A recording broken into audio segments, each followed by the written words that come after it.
Imagine you are standing in an elevator. The doors close, it's just you and one other person. The silence starts to build. It gets heavier and heavier. You look at the floor numbers changing, 1, 2, 3. You feel this pressure in your chest to say something, anything, just to break the tension. That pressure, that is the biological urge for what we call small talk. Welcome back to Leo and Emma English. I'm Emma. And I'm Leo. Today, we aren't just teaching you phrases. We are taking a deep dive into one of the most misunderstood parts of the English language, small talk. Many of our listeners tell us they hate small talk.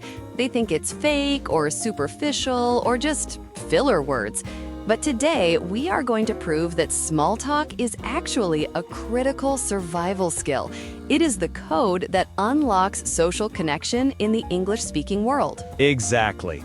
We'll look at the history of why we do it, the psychology behind why it makes us happier, and, of course, we will give you the specific techniques to master it. But Emma, we have to start with a really interesting term I found during our research. Have you ever heard of phatic communion? I have, but it sounds like something from a science fiction movie. Phatic communion. It does, doesn't it? But it's actually an anthropology term. It was coined back in 1923 by a famous anthropologist named Bronislaw Malinowski.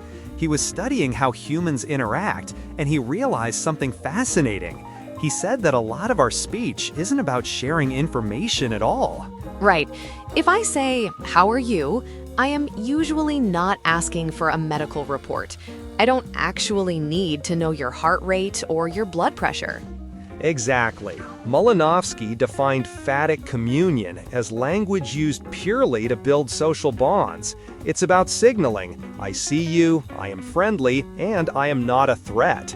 When you say nice weather, you aren't being a meteorologist. You are essentially saying, we are in the same boat, and I am safe to talk to. That is such a vital distinction. In many cultures, words are for information only. But in English-speaking cultures, especially the US, Canada, and the UK, words are for connection first, information second. If you skip the small talk, you might accidentally signal that you are cold or even hostile. And this leads perfectly to a cultural theory that explains why this is so hard for some learners. It's called the peach versus coconut theory. Have you heard this one? I love this analogy. It comes from cross-cultural experts like Fons Trompenaars and Aaron Meyer. So imagine a peach. It's soft on the outside, right? You can bite right into it, but then you hit a hard pit in the middle. Right. The US and Brazil are typical peach cultures. People are soft on the outside, they smile at strangers, they use first names instantly, they ask how was your weekend within seconds of meeting you. It's very easy to start a conversation. And this is the trap, that softness doesn't mean deep friendship. That's the hard pit in the middle. Just because an American chats with you about the weather doesn't mean they want to be your best friend. It's just the soft shell of politeness. Compare that to a coconut culture, like Germany, Russia, or parts of France. A coconut is hard on the outside. People might seem serious or reserved initially. They don't smile at strangers on the street. It takes a long time to crack the shell, but once you do, you are in. The inside is soft and sweet, and the friendship is deep. So when a coconut visits a peach culture, they often feel confused.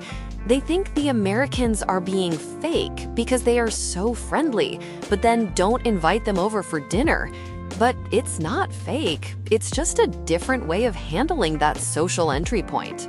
So, if you are learning English, you have to learn to be a peach. You have to cultivate that soft outer layer, and the best tool for that is small talk. But does it actually work, or is it just annoying? The science says it definitely works. There was a really compelling study published recently, around 2024, by researchers like Nicholas Eckley at the University of Chicago.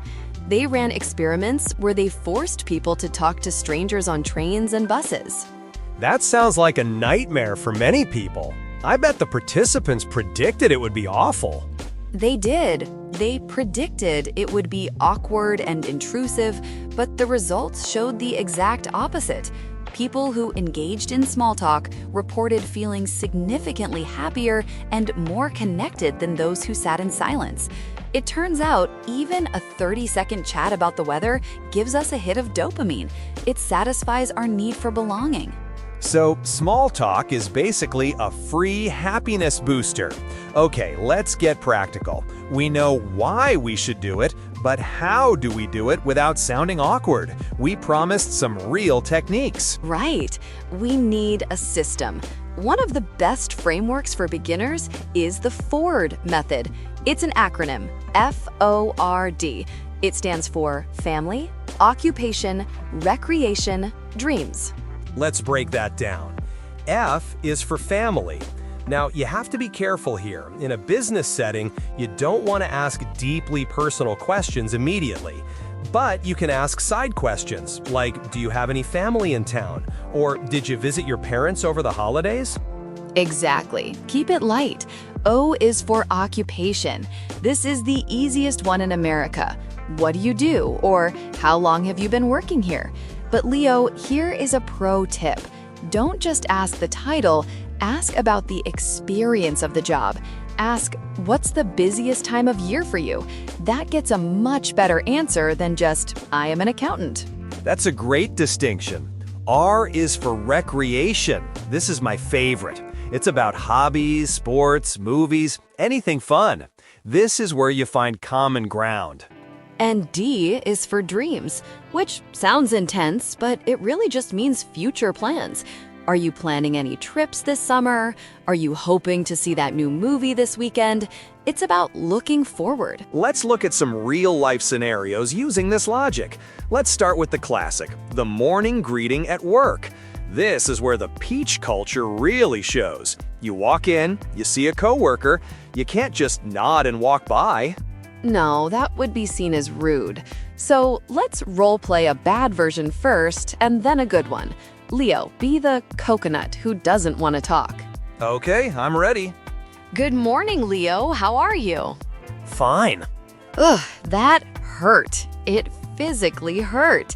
It felt like you slammed a door in my face. The word fine is a conversation killer.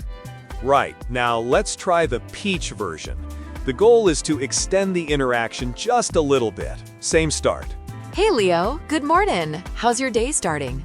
Morning, Emma. Pretty good so far. I finally managed to get a coffee, so I'm waking up. How about you? Not bad. I actually woke up early enough to make breakfast for once. See the difference? I gave a tiny piece of information. I got coffee, and then I threw the ball back to you with, how about you? That is the secret. Answer plus question. Let's try another one. The weather. People joke that talking about the weather is boring, but historically, it was the safest topic because it affects everyone equally. It's a neutral shared reality. Right. If I talk about politics, we might fight. If I talk about the rain, we are on the same team against the clouds. So, imagine we're leaving the office. Okay, I'll start. Wow, it's really coming down out there. Did you bring an umbrella? I didn't. I checked the app this morning and it said sun. I'm gonna get soaked walking to the car. Oh no. Well, at least it's supposed to clear up by the weekend. That phrase, at least it's supposed to, is a classic English optimism structure. We acknowledge the bad thing, then we pivot to the good thing. It's very polite. Let's do one more, slightly harder scenario. The stranger in the cafe. This is high-level peach behavior. You are standing in line, waiting for your latte. The person next to you sighs. This is a golden opportunity. You can use a technique called triangulation. You, me, and a third object. The third object is the line or the menu or the slow service. So I might say, long line today, isn't it? And I would reply, yeah, I guess everyone had the same idea this morning. Totally. But at least it smells amazing in here. I've been craving this coffee all morning. Me too. I usually just get black coffee, but I might treat myself to a latte today. And boom, we are bonding. We went from strangers to fellow coffee lovers in 3 sentences. We established phatic communion. But Emma, is there a danger here? Can you do small talk wrong? Absolutely. The biggest mistake learners make is oversharing too early. Remember the peach? We want the soft outside, not the hard pit. If I ask, "How are you?" and you say, "Terrible, my divorce is getting really messy and I have a rash on my leg," that is too much. Yeah, that creates awkwardness because it demands emotional labor from a stranger. Small talk is supposed to be light. It's like a game of tennis where we just gently hit the ball back and forth. We aren't trying to smash it. Another nuance is reading the room. If someone has headphones on or they are typing furiously on their phone, that is a universal signal for the shop is closed. Don't try to open the door. Respecting silence is just as important as breaking it. But assuming the person is open, remember that your goal is just to make them feel comfortable. You aren't trying to be the most interesting person in the world. You are just trying to be a pleasant person. Leo, I want to go back to that Ford method for a second, specifically the occupation part. A lot of our listeners work in international teams. How do you handle small talk before a Zoom meeting starts? That 2 minutes while everyone is connecting audio. Oh, the Zoom purgatory. That is the most awkward silence in the modern world. My advice? Comment on the immediate environment. If you see something in their background, ask about it. Is that a guitar behind you? Or your office looks very sunny today. That's great.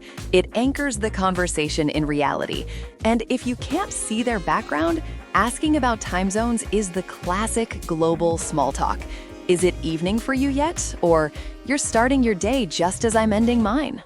It sounds simple, but it acknowledges the distance between you, which paradoxically makes you feel closer. It says, wow, we are across the world from each other, but we are connecting right now. So, to wrap this up, small talk is not garbage language. It's the lubricant of society. It's phatic communion.